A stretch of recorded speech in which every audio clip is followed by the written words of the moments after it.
In the last few units, we walked you step by step from a very naive way of doing registry blocking to something that was a little bit more sophisticated.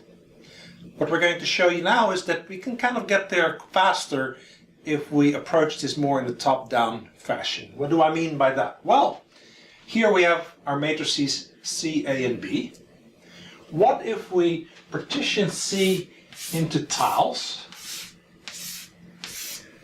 and we partition A into row panels and B into column panels? Okay, now everything works. The number of ways in which we partition the rows is the same as what we do for A. The number of ways in which we partition the columns is the same as it is for B. And we don't partition the k dimension at all, and therefore all works. This is a conformal partitioning. So now what? Well, if we focus on a particular element in C, let's say this one right here, then we know that we have to update it by multiplying this row panel of A times this column panel of B. Okay. Why? Because that's how partition matrix multiplication works. Now, if we now focus on what it is that we need to do with that tile, then we're left with this right here.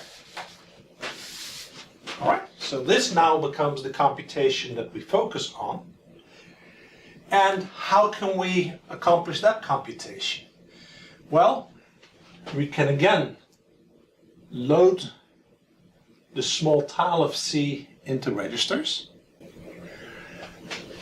Almost surely we can't load the registers with all of this row panel and all of this column panel. But what we can do instead is we can view this row panel of A as a whole bunch of columns, and we can view this column panel of B as a whole bunch of rows. And then we again can apply our skills that we've learned on how to perform a partitioned matrix multiply to find out that this tile of C now needs to be updated by doing this column times that row plus this column times that row and so forth.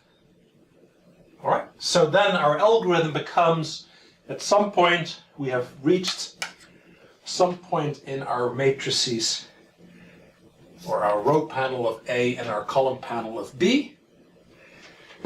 We already have loaded our tile of C into registers. We now update that tile by doing an outer product or a rank 1 update of this column times the corresponding row, and we move on. And if you think about it, that's exactly where we arrived through our sequence of exercises.